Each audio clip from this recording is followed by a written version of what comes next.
Bismillahirrahmanirrahim. Osmanlıca belge okumaları dersine hoş geldiniz. Bugün özel bir günde dersimizi yapıyoruz. 18 Mart'ın yıl dönümü. 18 Mart tabii Çanakkale Savaşları'nın zaferle sonuçlandığı günlerden bir tanesi. Ve aynı zamanda şehitleri anma günü olarak da ülkemizde her sene bir anma günü olarak da e, o gün önemli bir gün 18 Mart. Tabii Çanakkale Savaşı'ndan dersimize başlamadan önce kısaca bahsedersek gerçekten Osmanlı Devleti'nin neredeyse tek başına o dönem için dünyanın süper güçleriyle, en güçlü devletleriyle mücadele ettiği ve Çanakkale'yi onlara geçirtmediği önemli bir destan da diyebiliriz aslında. Bu sayede yıllarca belki uzun zaman Osmanlı Devleti'ne çok büyük zararlar veren Rusya Çarlığı yıkılıyor. Bu Çanakkale'nin geçilememesi sebebiyle. Yani Osmanlı aslında bir manada en zayıf anında Rusya'nın yıkılmasına, yani Rus Çarlığı'nın yıkılmasına, yıllarca Osmanlı Devleti'ne zarar veren Rus Çarlığı'nın da yıkılmasına bir manada sebep olmuş oluyor. O açıdan Çanakkale Savaşı çok önemli bir savaş. Üzerinde ne kadar belki düşünülse, araştırma yapılsa, üzerinde kitaplar yazılsa gerçekten az kalır. O açıdan hem şehitlerimizi rahmetle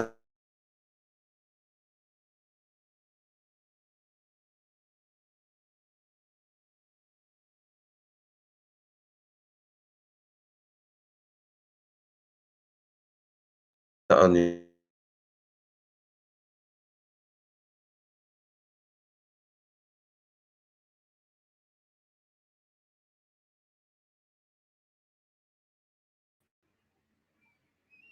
Eğer ki bugün bu topraklarda hala yaşıyorsak ve bu topraklarda rahat bir şekilde hayatımızı devam ettirebiliyorsak o şehitlerin sayesindedir.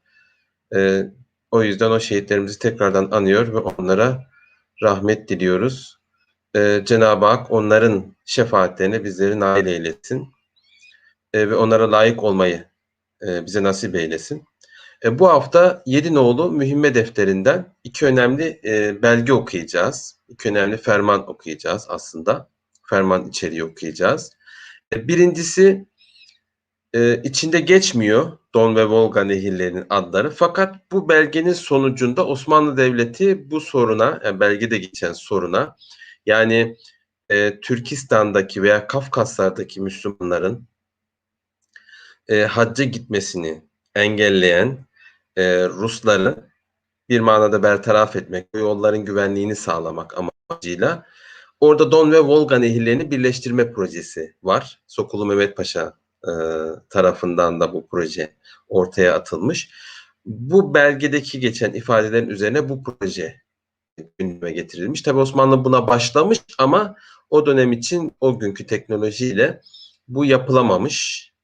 Ee, Ve bir sonraki yani önemli bir proje ve o projenin bir manada alt zemini sebebini bize gösteren bir belge. İkinci, eğer vaktimiz bunu bitirip de vaktimiz kalırsa ikinci okuyacağımız belge ise Osmanlı Devleti'nin Portekizlerin saldırısına uğrayan Aceh Sultanlığı'na yardım göndermesi hakkında yine bir ferman, Sultan II. Selim zamanında bir fermanın içeriğini Mühimme Defterinden okuyacağız. Şimdi ekranı daha büyütüyorum.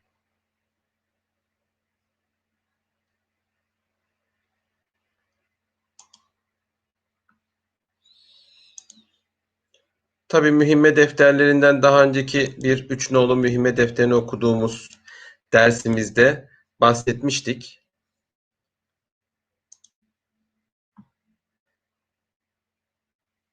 O açıdan burada ben o konuya mühimme defterinin hakkındaki konulara girmeyeceğim. Ancak tabii ki şurada yine yazıldığıyla başladığını biz görebiliyoruz. Bir ferman içeriğini görüyoruz. Şurada ulağa verilmesi, kime verildiği, bu fermanın ulaştırılması gereken yere, tarihini burada görebiliyoruz ve burada da yine fermanın içeriğini görebiliyoruz. Şuradan okumaya başlayalım. Ben mümkün olduğunca büyüteceğim.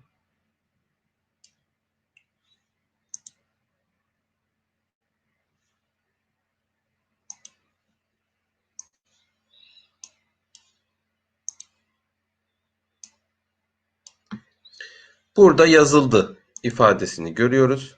Tabii ki çoğu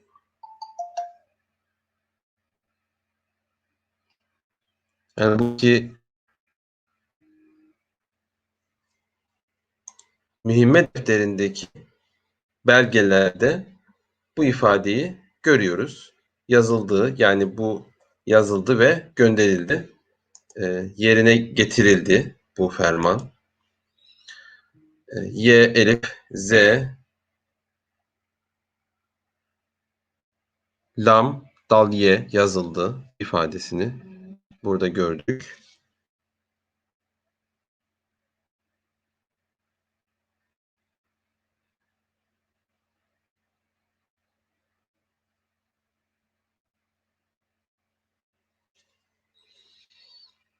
Bu tarafa gelirsek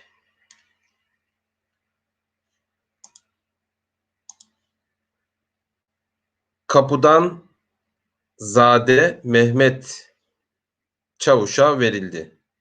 Fi 15 Şaban.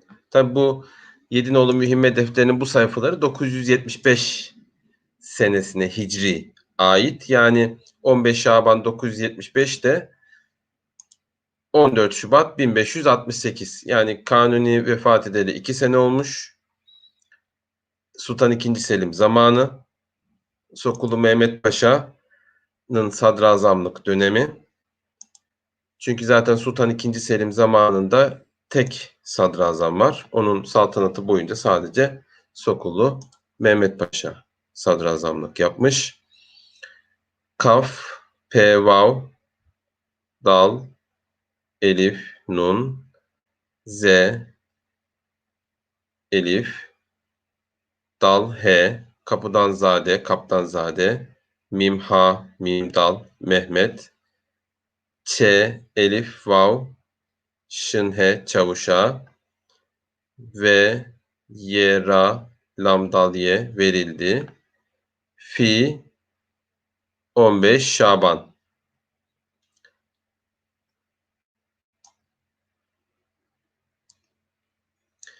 En başta kime yazıldığını tabii görüyoruz. Tabii burası üst, yani Karadeniz'in kuzeyi, Kafkaslar, oradaki Kefe beyine gönderilmiş bu hüküm. Kefe beyine hüküm ki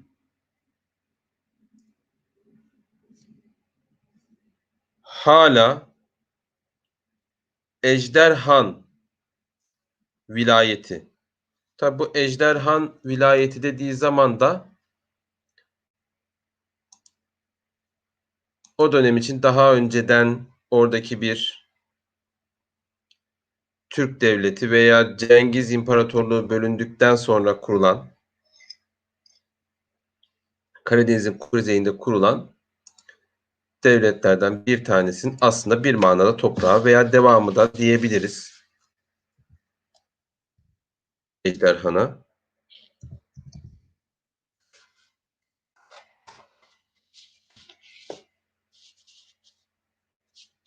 Yani oraya Kazan da deniliyor. Orada Nogay Tatarları, tabii Müslümanlar onlar. Onların yaşadığı bir bölge.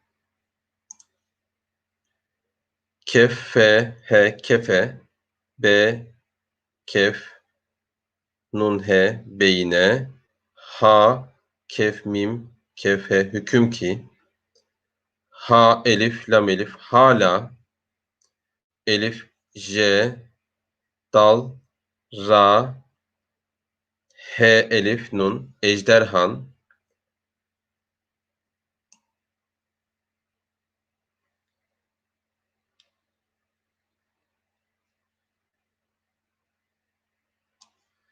vilayeti, mukaddema, tabi burada nokta altta ama aslında burada Nogay ifadesi olması gerekiyor. Çünkü B ile başlaması mantıksız. Nogay Tatarı elinde olup V lam elif y t y vilayeti mim kaf dal mim elif mukaddema, yani eskiden beri ne vav gayın elif ye Nogay t elif ra ye Tatarı elif lam nun dal he elinde elif vav lam vav be olup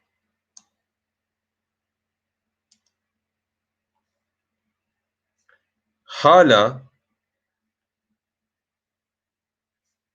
küffarı hak sar eline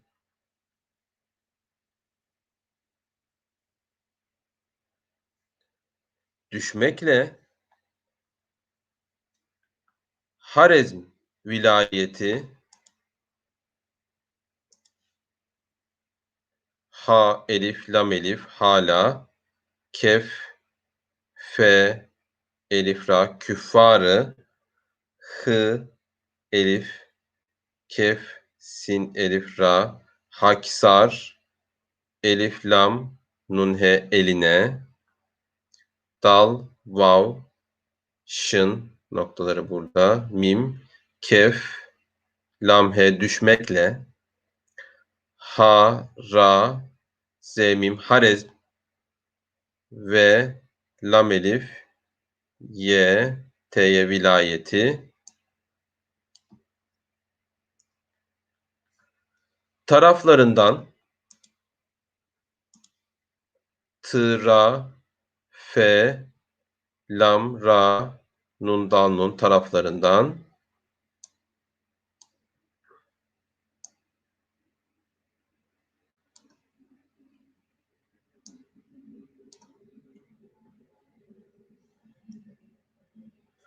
ayanı Müsliminden bazı tavafı Beytullahil Haram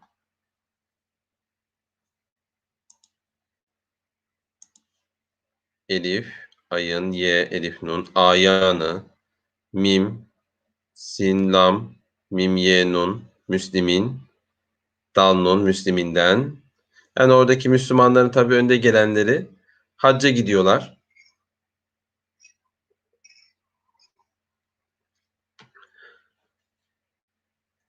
B ayındat bazı, yani Osmanlı Devleti tabii ki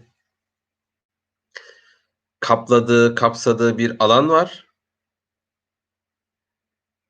Bu alanın dışında da, yani Osmanlı hükmettiği toprakların dışında tüm dünya Müslümanları Osmanlı Devleti'nin hilafetin Osmanlı Devleti'nin olması sebebiyle tüm dünya Müslümanları da güvenliği de yine Osmanlı Devleti'nin sorumluluğundaydı. O yüzden Osmanlı Devleti bir yerde hacca gitmek noktasında sıkıntı yaşadığında Müslümanlar, tabii ki Osmanlı Devleti oraya müdahale ediyordu. B ayındat bazı tıvav elife tavafı B y t elif lam lam he elif lam ha ra elif mim Beytullahil Haram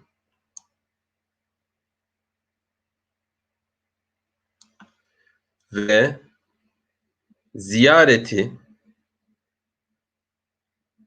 türbe-i mutahhare-i Seyyidül Enam. Tabi Peygamber Efendimizin türbesi de ziyarete gidiliyor. Yani sonuçta Medine ve Mekke ziyaretleri ve Z, Y, Elif, Ra, T ziyareti T, Ra, B, H, hemze, türbe-i, mim, tı, H, Ra, H, hemze, mutahhare-i, sin, ye, dal, elif, lam, elif, nun, elif, mim, seyyidül enam.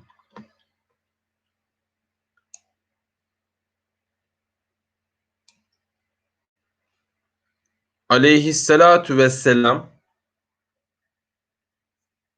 aleyhisselatu vesselama niyet edip geldiklerinde yol verilmeyip, yani hacca gitmişler Mekke Medine'ye, sonra geri dönmüşler. Fakat bu sefer şehirlerine dönmelerine izin verilmemiş.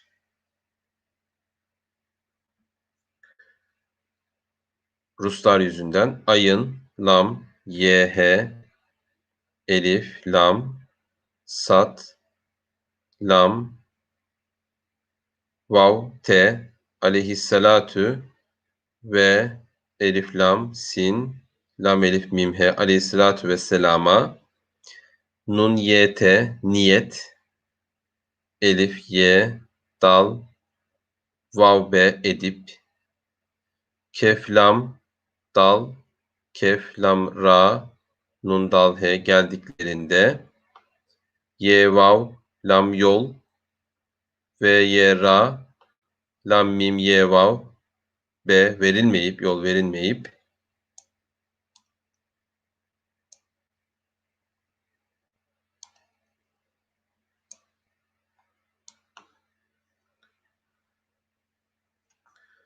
müzayaka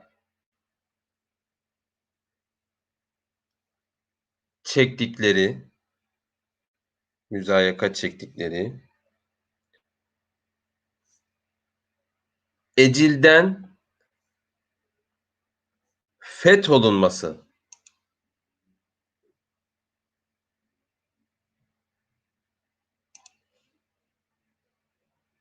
mim, dat, elif, ye, kaf, he, müzayaka, ç, kef, dal, vav, kef, lam, ra, ye çektikleri, elif, cim, lam, dal, nun, ecilden, fe, th, fet, elif, vav, lam, nun, mim, he, sinye olunması. Tabii arkadaşımız matbu ve rika olsaydı daha iyi olurdu demiş. Matbu dersimiz salı günleri.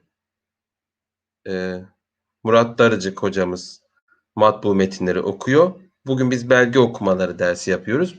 Farklı derslerimizde rika okuduk ama tabii her derste de rika olmuyor. Sonuçta farklı çeşitlerde belgeler okumamız gerekiyor. Ki mühimme defterleri de çok önemli Osmanlı arşivleri açısından. O açıdan ben bir kere daha okuyacağım. Önümüzdeki derslerde farklı bir mühimme defterinden yine belge.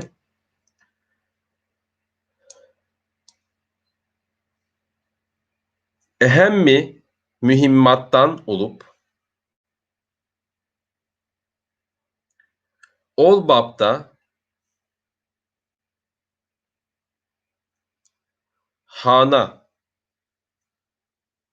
dahi elif, he, mim, ehemmi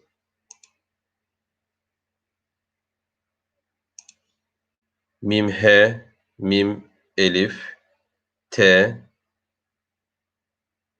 dal, nun, mühimmattan elif, vav, lam, vav, be olup, yani çok mühim bu iş.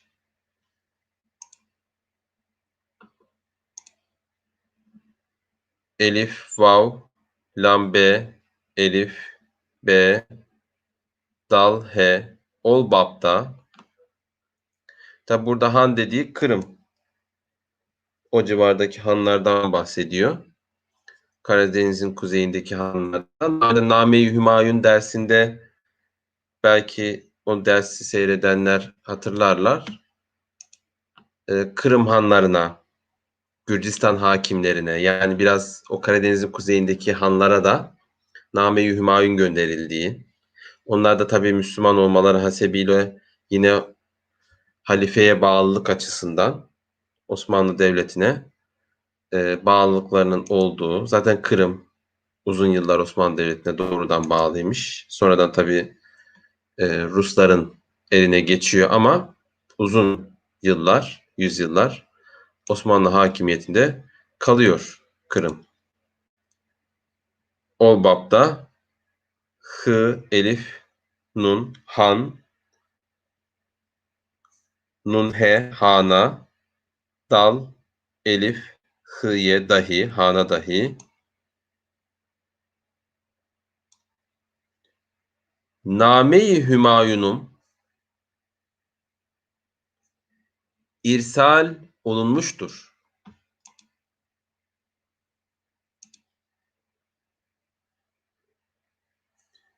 Eyle olsa Nun, Elif, Mim, He, Hemze, Name-i, He, Mim, Elif, Ye, Vav, Nun, Mim, Hümayunum, Elif, Ra, Sin, Elif, Lam, irsal, Elif, Vav, Lam, Nun, Mim, Şın, Dal, Ra olunmuştur. Elif, Ye, Lam, He, Elif, Vav, Lam, Sin, He. Eyle olsa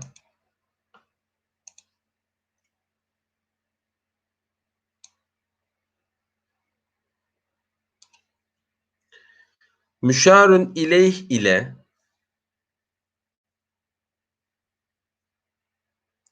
sen dahi müşavere edip mim, şın, elif, ra, elif, lam, ye, he, müşarun ileyh, elif, ye, lam, he ile, sin, nun, dal, elif, hı, ye, sen dahi, mim, şın, elif, vav, ra, he, müşavere,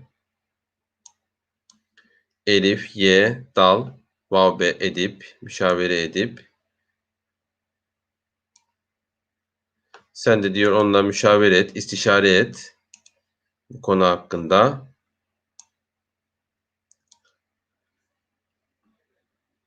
Vilayetin fethi ne vecih ile müyesser olup ve ne zaman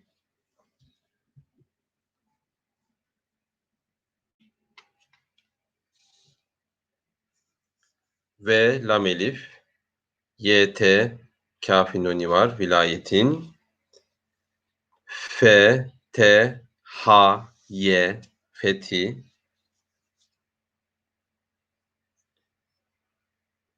nun vav cim he lam he ne vecih ile mim ye sin ra müyesser elif vav lam vav be olup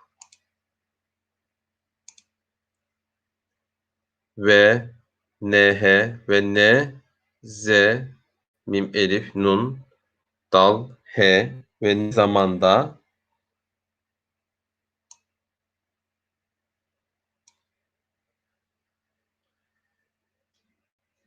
mübaşeret olunmak lazım olduğun alet tafsil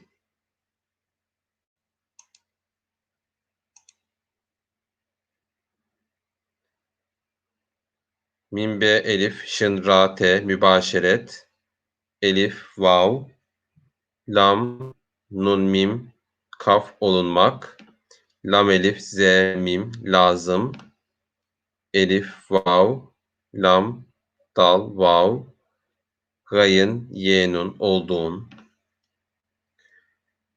ayın lam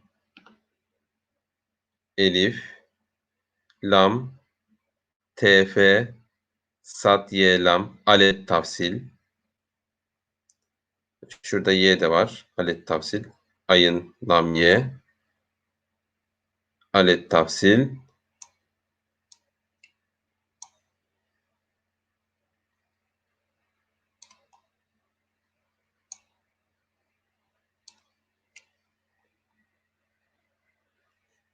Malum edinip dahi südde-i saadetime muaccelen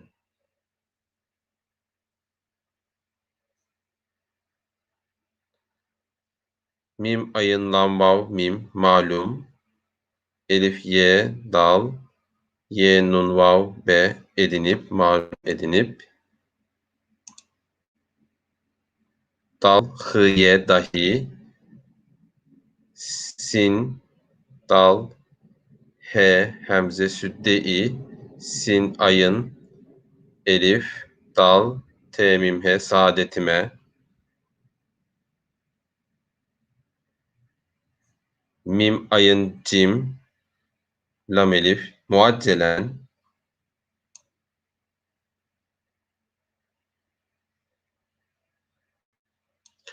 arz olunması lazım olmağın buyurdum ki kısmı ondan sonra talimatını emrini verecek. Ayın ra dat arz elif vav lam nun mim he sinye olunması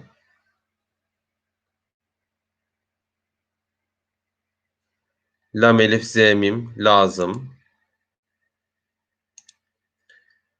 elif vav lam mim gayın ye nun olmağın b ye vav ra dal vav mim kefe buyurdum ki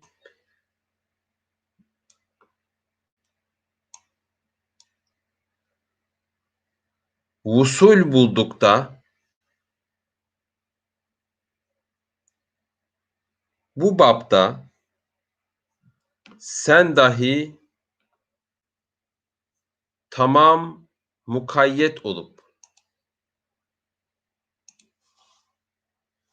ve sat vav lam usul b vav lam dal kaf dal he bulduk da ulaştığında aslında bir manada usul bulduk da b vav b elif b dal he bu bapta sin nun dal sin nun dal elif hı ye sen dahi t mim elif mim tamam mim kaf ye dal mukayyet elif vav lam vav be olup mukayyet olup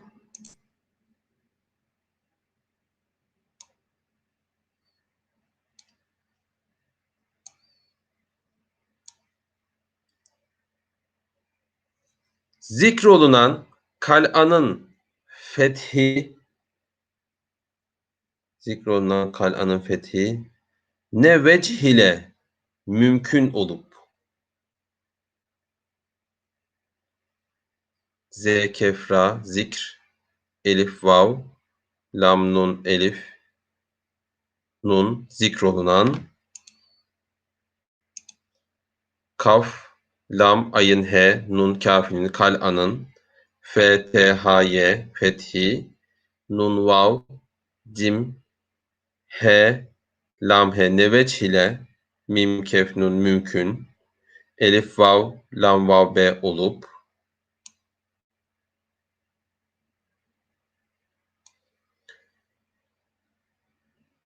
ve ne zamanda mübaşeret münasip görüldüğün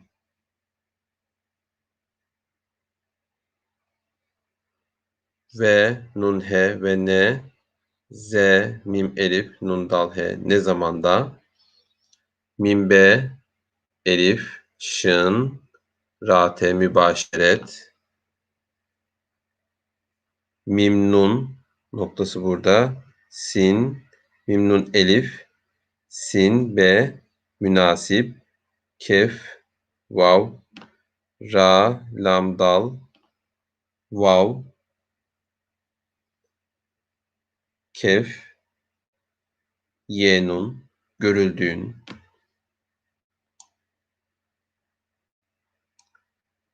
muma ileyh ile müşavere edip, muma ileyh ile müşavere edip, vuku'u üzere, mim, vav, mim, ye, elif, lam, ye, he, muma ileyh, elif, ye, lam, he ile, mim, şın, elif, vav, ra, he, müşavere, elif, ye, dal, vav, be, edip ve kaf, vav, ayın, ye, vuku'u, elif, vav, z, ra, he üzere, vuku üzere,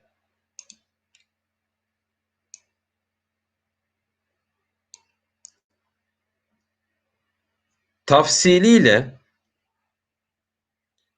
südde-i saadetime arz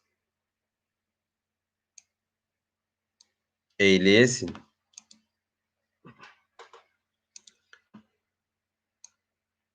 TF, sad, ye, lam, ye, lam, he tafsiliyle sin, dal, he, hemze, südde-i, sin, ayın, elif, dal, te, mim, he saadetime, ayın, ra, dat, arz, elif, ye, lam, ye, he, sin, uzun bir sin ve nun arz eyleyesin diye bitiyor.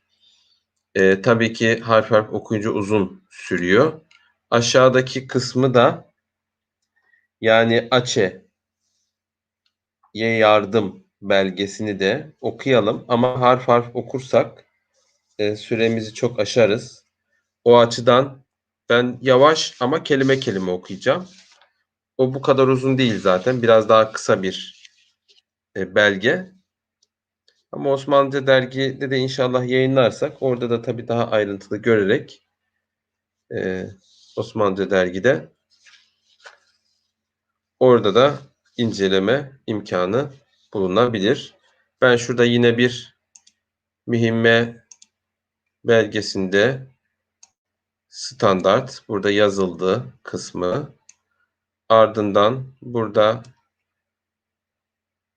nasıl gitti? Ne diyor? Şuradan başlıyoruz. Hind'e tayin olunan, Hint dediği tabii Hint Okyanusu ve onun civarı. Orada tabii Osmanlı gemileri vardı. Sonuçta Osmanlı Devleti Yemen'i ve komple Arap Yarımadası'nın kontrolü altında tutuyordu. Tabii Yemen Seferi de var yine o zamanlarda. Osmanlı Devleti'nin orada gemileri de vardı. Burada Hind'e tayin olunan Mustafa Çavuş. Tabii de Aceh Sultanlığı var. Günümüzde de Endonezya'nın en batısında Aceh eyaleti hala var. Buraya Osmanlı Devleti Portekizlerin saldırılarından muzdarip olan Müslümanlara yardım amaçlı gemilerini, hatta orada gemi inşa edecek ustaları gönderiyor ama Yemen seferinden dolayı bunları erteliyor. Fakat bunlar yine de oraya gidiyorlar. Orada gemiler inşa ediyorlar. Hatta bir kısmı orada kalıyor ve o soydan gelen insanlar hala orada yaşadıklarını ve kendilerinin Türk olduklarını, Osmanlı'nın torunları olduklarını söylüyorlar. Orada hatta onların mezar taşları da var. Zaman zaman bu konularda haberler yapılıyor.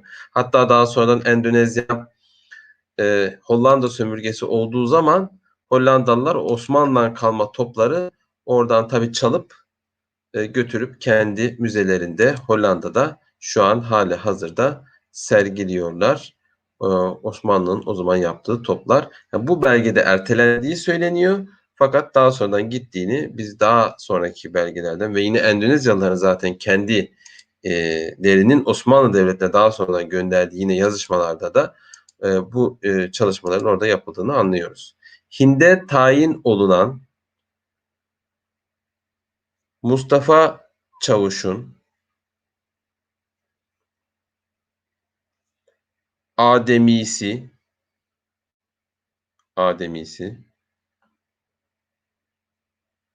Perviz'e verildi.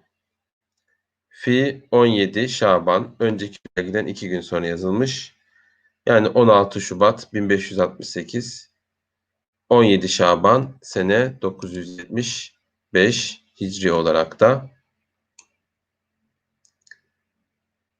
Burada tabii kime yazıyor? Sonuçta o civarlar İstanbul'dan Aceh'e giden ustalar, gemiyle Aceh'e giden ustalar Mısır'a gidiyorlar. Oradan tabii ki geçecekler. O açıdan onlar Mısır'a tabii ulaşmadan Mısır Beylerbeyi'ne hüküm gönderiliyor. Mısır Beylerbeyi'ne hüküm ki tabii o zaman için Mısır Beylerbeyi Yemen Serdarı olarak da görevlendiriliyor. Öyle bir durum da var. O açıdan Mısır Beylerbeyi'ne de gönderilmiş olabilir. Mısır Beylerbeyi'ne hüküm ki bundan Akdem, Açi, tabi burada Açi diye belirtilmiş. Farklı yerlerde farklı şekilde de söylüyor Osmanlı'nın Aşi tarzında ya da Açin dediği de oluyor Açe'ye. Bundan Akdem, Açi padişahı tarafından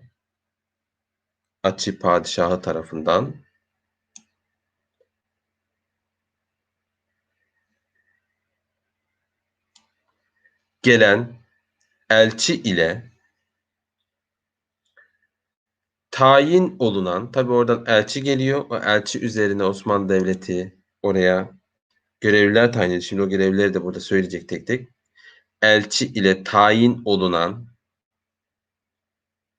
kadırgalar, bir de tabi yine onlara savaş gemisi desteği var.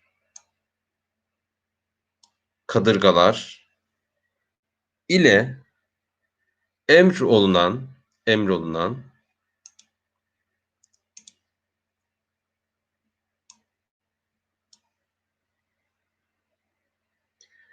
üstadlardan, tabi her biri geminin farklı bir yerini yapma konusunda usta. Çünkü orada gemiler inşa edilecek. Üstadlardan. Tabi orada top da yapıyorlar. Top dökümü yapıyorlar. Savaş topu. Üstadlardan. Neccar Ahmet. Tabi marangoz. Neccar Ahmet. 4 Neccar Ahmet. 4 nefer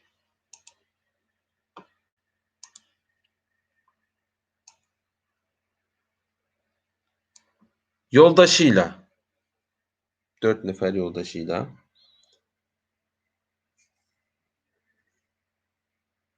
bıçkıcı üstadı Ahmet,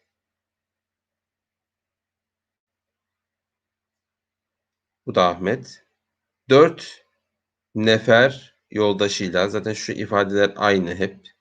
Aslında o açıdan yani böyle okuması daha mantıklı bu belgenin. Üstad Ahmet 4 nefer yoldaşıyla ve Neccar Ahmet bin, yani şu ifadeleri fark edebiliyoruz. Yani artık biz Ahmet'i yazarken Elif'i H ile birleştiriyor. Şu çok görünen bir şey. Şuradaki nunların kapalı olması. Daha önceki mühimme defterini okuduğumuzda tabi bundan bahsetmiştik. Bu tür böyle farklı yer belgelikalardan farklı olan tarzları burada da az çok böyle okurken fark ediyorsunuzdur. Ahmet bin Abdülbasit ve Mustafa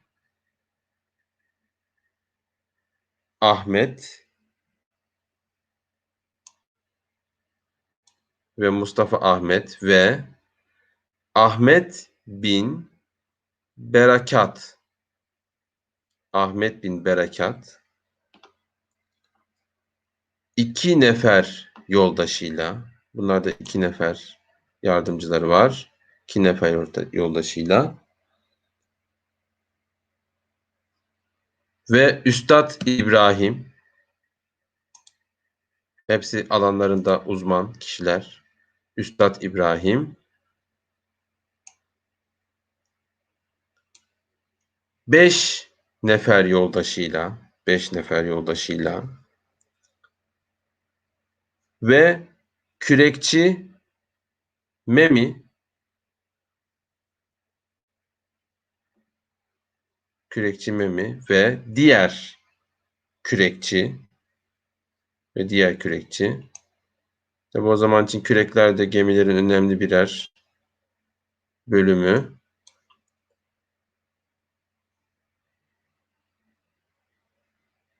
Hasan bin Abdullah, Hasan bin Abdullah ve İbrahim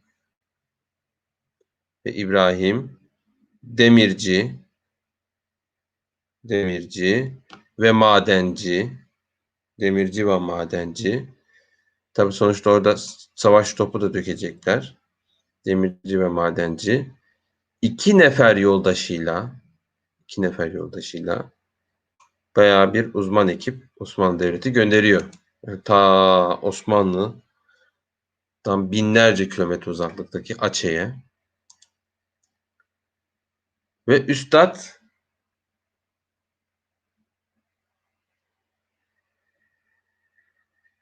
Bakır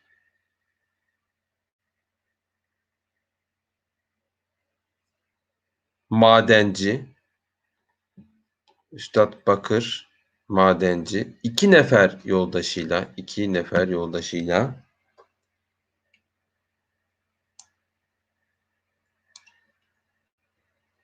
kalafatçı 4 nefer yoldaşıyla kalafatçı 4 nefer yoldaşıyla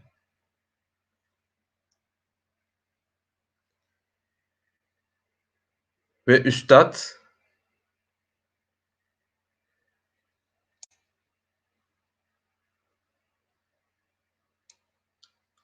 Altun Varak, Altun Varak Altın Varak işler 2 nefer yoldaşıyla. Tabi orada Hollanda Müzesi'ndeki Osmanlı Devleti tarafından Aceh'de yapılan savaş topları görüldüğü zaman şuradaki ifadelerin aslında ne demek istediği anlaşılıyor. 2 nefer yoldaşıyla. İrsal olunup, irsal olunup gönderilmişti. Ve bunlar gönderildi, görevlendirildi. Bizzat Padişah Sultan II. Selim tarafından. Hala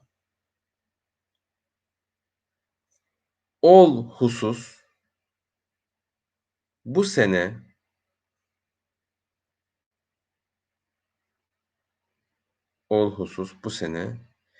tehire tehire konulup yani ertelenip,